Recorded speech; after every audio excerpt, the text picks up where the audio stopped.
목사로 그렇게 사역하고 있을 때 저희 교회에서 이제 야유회를 가게 됐는데요.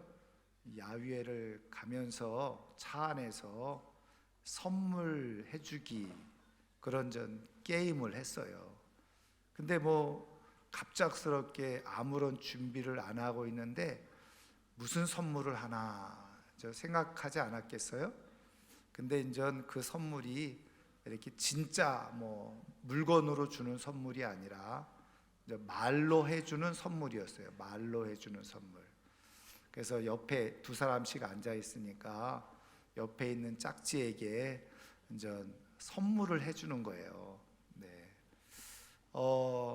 그런데 이제 뭐 저는 혼자 갔으니까 옆에 이제 짝지가 없었는데 그 같이 가시는 분들이 담임 목사님 사모님에게 선물을 하라는 거예요, 저보고.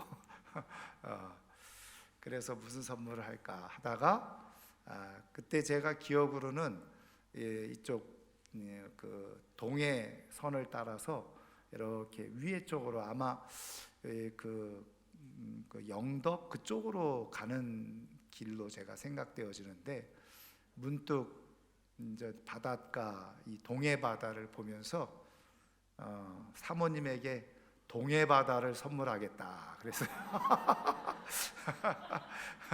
근데 이제 선물하는 이유를 설명해야 되잖아요. 그래서 내가 그랬습니다. 제가 사모님에게 이 넓고 깊은 동해 바다를 선물해 드리는데 그 이유는 바다는 아무리 많은 것들을 거기에 던져 넣어도 흔적이 없어요. 늘 고요하고 평안하고 아무 일 없다는 듯이 그렇게 잔잔한 바다. 사모님이 교회에서 사역을 하면서 여러 가지 힘들고 어려운 일들이 있을 텐데 동해 바다를 가지셔서 모든 것들이 다 던져져도 아무 일 없다는 듯이 그렇게 행복하게 사역을 하셨으면 좋겠다. 제가 그렇게 얘기를 했는데 잘했죠? 네. 네. 근데 그 사모님이 얼마나 감동을 받았는지 막 우시는 거예요. 네. 어쨌든 우리가 삶을 살아가면서 우리의 행복을 가로막는 많은 일들을 만나는데 그 중에 하나가 우리가 흔히 말하는 이 고난이라는 것을 만나잖아요. 근데 이제 어떤 사람들은 이 고난이 자신의 삶을 불행하게 만드는 요소가 되기도 하고 또 어떤 사람들은요 이 고난이 오히려 삶에 복을 주는 복이 경험되어지는 그런 일이 일어날 수가 있다는 거죠. 여러분 예를 들면 말이죠, 똑같은 고난이라고 하더라도 어떤 사람들에게는 치명적인 그런 고통이 되기도 하고 어떤 사람에게는 그것이 아무것도 아닌 일이 될 수가 있다는 거예요. 여러분 예를 들면은 1cm의 상처, 1cm의 상처가 어떻게 보면은 클 수도 있고 작을 수도 있는데 만약에 메뚜기에게 1cm의 상처는 엄청 큰 거죠. 어쩌면 생명이 왔다 갔다 하는 그런 치명적인 상처가 될 수도 있겠죠. 그런데 여러분 코끼리에게 1cm의 상처는 어떨까요? 그거는 그냥 뭐 잠깐 따끔한 그런 상처가 될 수밖에 없을 거예요. 예를 들면 1g의 소금이 있어요.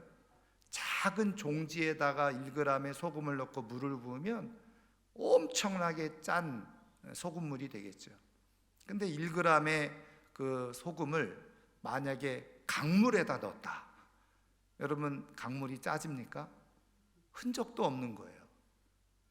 마찬가지죠. 그러니까 사실은 고난도 물론 중요하지만 중요한 것은 그 사람의 크기가 중요하다는 거예요. 그 사람의 생각의 크기, 인생을 바라보는 그 마음의 크기, 이게 중요하다는 거예요. 그래서 그 마음과 생각의 크기가 작으면 작을수록 인생의 고난은 나에게 엄청난 상처와 고통과 아픔을 주는 불행이 됩니다.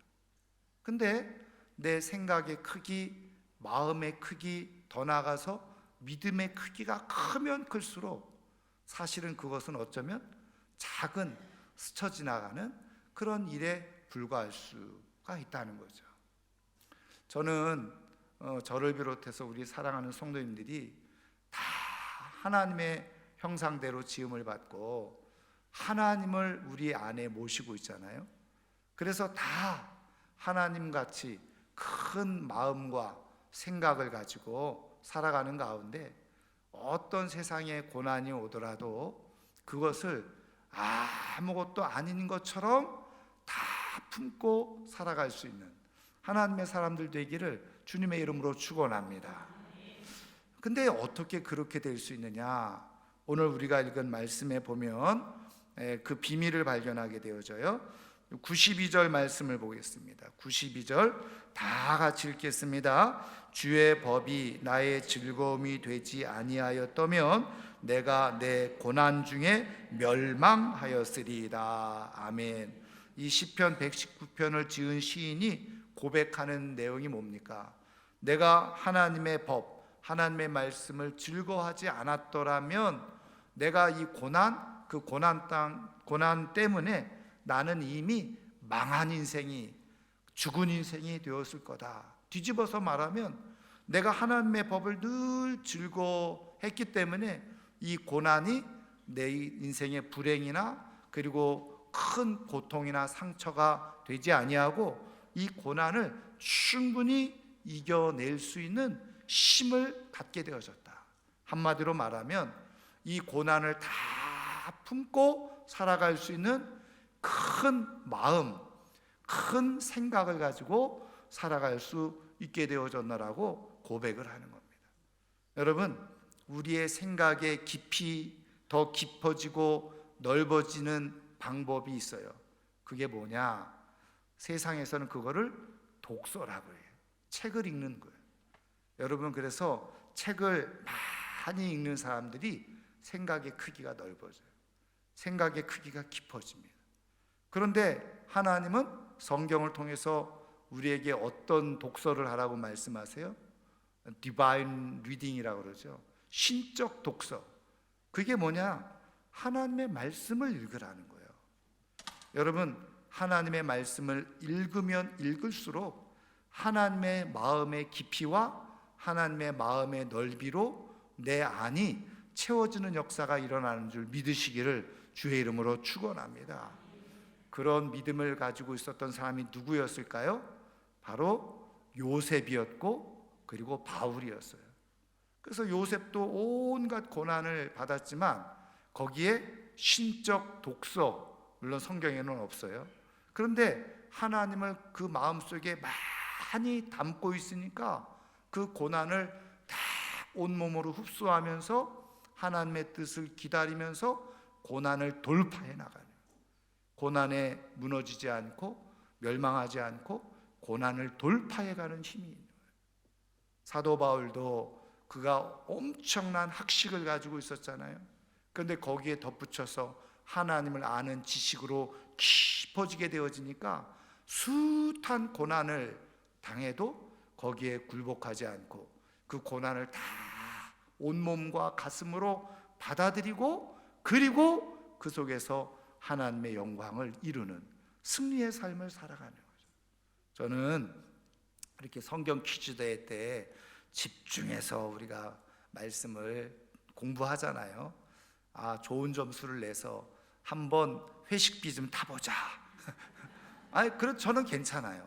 그런데요, 우리 하나님은 얼마나 좋으신 분이신지 내가 그렇게 회식비 한번 타먹겠다고 막 밑줄 치면서 읽었던 성경 있잖아요.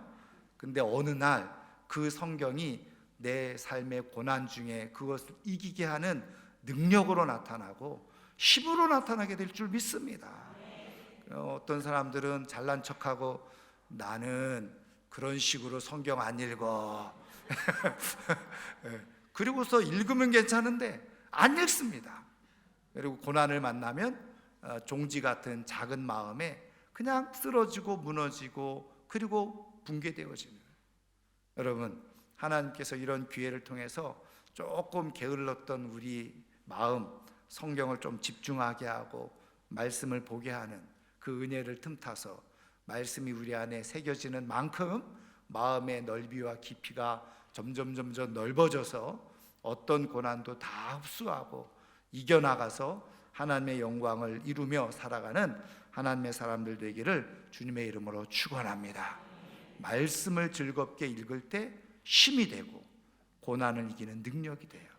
말씀을 늘 즐겁고 기쁘게 볼 수 있는 하나님의 사람들 되기를 주의 이름으로 축원합니다. 기도하겠습니다. 하나님 아버지, 오늘도 말씀은 살아있고 하나님께서 말씀을 통해서 역사하실진데 어떤 상황에 있어도 즐겁게 말씀을 보게 도와주시고 그 말씀이 정말 유사시에 우리에게 큰 힘이 되고 능력이 되고 넓은 마음, 깊은 마음을 갖게 하는 은혜가 되어져서 어떤 고난의 자리에서도 이기고 고난을 잘 흡수해서 승리의 삶으로 살아갈 수 있는 우리 모두가 되게 하여 주옵소서.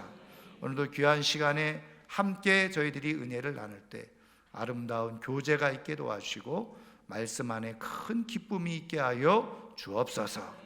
예수님의 이름으로 기도하옵나이다. 아멘.